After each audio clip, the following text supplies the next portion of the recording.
Welcome back to Goalmouth Gossip. In today's video we'll be revisiting episode 2 where we spoke to FC St Helens player Tom Scarborough to see how his season has panned out. I think it's safe to say it's been a good one for the Stripes. Here's Tom to talk all about it. Non-league forward Tom Scarborough has already had a crazy football journey despite only being 21 years old. As a youngster, he started off as a goalkeeper before moving his way outfield. I started off at Appley Bridge when I was about 6 or 7, just a local team near ours. And I started off as a goalkeeper because I'm pretty crazy. I had 2 brothers and it just ended up that I was the one who went in net. Really enjoyed it and then stayed in net for a good probably about 8-9 years. I'd say it's when I went to high school and we started playing school football. Moved outfield, enjoyed it there, and then I thought I could probably play a combination of the two. Try and play net on one day on the weekend and outfield on the other. Tom then enjoyed a successful spell playing as a forward at local side Shevington FC. From the age of about 15, 16, I was playing at my local team, Shevington, where I started there, right wing to be fair, and then I got moved to a striker, and I was one of the most consistent players, one of the best players.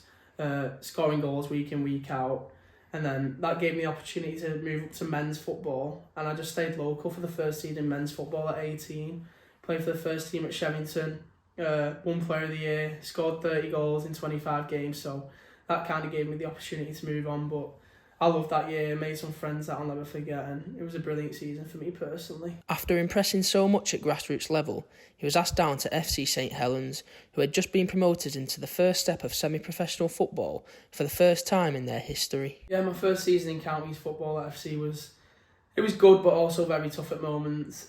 So I broke into the first team about 5 games into the season, and then was on the bench for a few, and then got my first start in the cup, which was good, won on pens. But then my first start in the league, unfortunately broke my nose within 20 minutes of my first start, which wasn't great. That left me out for 8 weeks. So I was training a bit, but I couldn't have contact sport, so it was difficult.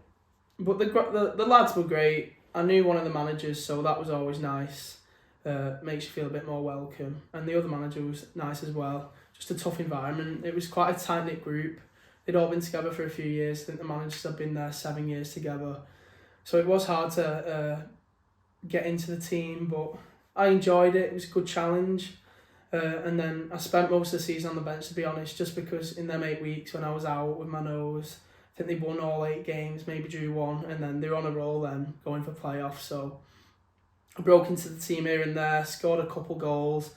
Then I got another injury to my groin, which left me out for another 3 or 4 weeks. And then when I was coming on, I was only tending to get between half an hour to 15 minutes. So sometimes I didn't really play up to what I wish. Tried a bit too much, couldn't get involved. And then my performances probably didn't earn me a first team spot that season. Despite Tom's individual struggles, FC St Helens were flying and reached a player final at the first time of asking. But unfortunately for Tom, he missed the decisive penalty in the shootout, which denied them promotion into the North West Counties Premier Division. Personally, I'd say I was very nervous for this game. It's my first season in counties football. I wasn't really a regular starter, so I knew I'd be coming on off the bench, which for me is a bit more added pressure when the game's so intense and you're getting brought on. Also I'm just used to playing grassroots really, and I think there are about 1,000 people watching, so I'm not used to dealing with that amount of pressure. And we were famous for drawing games, so I had in the back of my mind that it probably will go down to a penalty shootout. I was very nervous, but I did back myself to score because we had 2 of the penalty shootouts that season, and I took the 6th one in one and scored to win it, and in the other I took the 3rd or something and I scored as well. So I did have more experience of taking penalties under pressure, but in the playoff final, stepping up to take the decisive penalty, can't lie, I was nervous. I did have a voice in my head like, oh, you're going to score, you're going to miss, what you're going to do. I knew I was going to put it, but unfortunately the keeper saved it. It wasn't my greatest pen or moment, so just a bunch of nerves really. I probably should have dealt with the situation a bit better.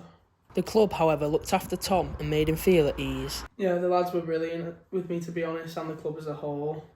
Said, like, basically every lad in the team, I missed a penalty that year. It was just unfortunate that I missed the most decisive one in the most important game, so they all got their arms around me and said, go and prove yourself next year and get us promoted next year. The forward was determined to kick on again this season and dedicated a lot of time to the gym and staying fit. I'd say I go to the gym 4 or 5 times a week. It's another hobby as well as football.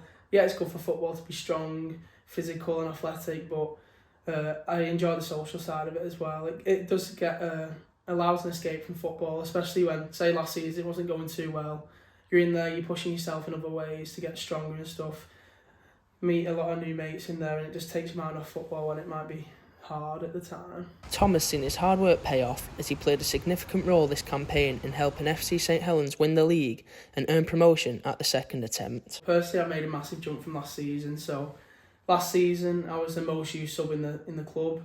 I only started 10 games, so I started 10 and came on 22 times, which is not really what I wanted, but I understood why and took it. And then this year wanted to progress and mature into the new season. And then this season I've proved myself, played well, and then I think I've started 28 games and only came on 5 times, and I think I've made the most or second most appearances out of anybody in the team this season. So for me to go from the most used sub to one of the most used first teamers this season, it's a massive achievement, and to do that winning the league is even more special. Winning the league is certainly a day Tom will never forget. Yeah, it was unbelievable. We couldn't have asked for a better day to win the league, to be honest. It fell perfectly. We won it on Good Friday, so what other day would you want to win the league? We had a massive bank holiday weekend, so the scenes were unbelievable. Everything I could have asked for. Everyone buzzing in the changing rooms. Had our famous song on, I'm Feeling It. So unbelievable scenes. I was just buzzing. It was more relief personally for myself. Just relief to get the monkey off the back from last season and win the league. And then it was a great night in the club. I think we were there from 2 p.m. to 12 a.m, drinking, having a laugh, being with my mates. So that's what it's all about.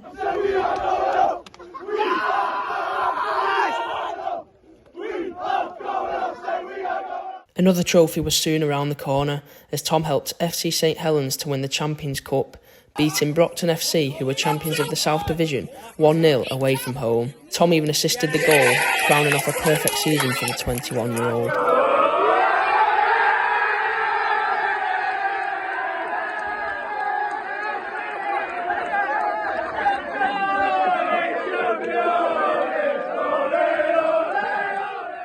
Right guys, well I hope you enjoyed the video. It's always good to see Tom win the league, especially after last season, so buzzing for him.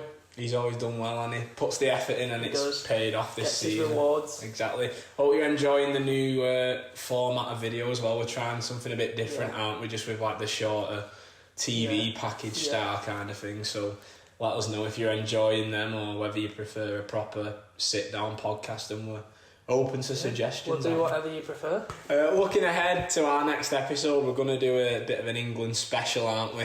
Yeah. We'll pick our starting 11 for the Euro, so let us know who you want to see, who you think should be in, who you think shouldn't be in. And that's going to be episode 9. Yeah. Then we're going to have to do a big 10th episode special, aren't we? Try and get some guests on as well, so let us know in the comments who you'd like to see. Put out some names if you want some Wigan players, we'll see what we can do. So yeah, we'll see you for the next episode. Thanks for watching.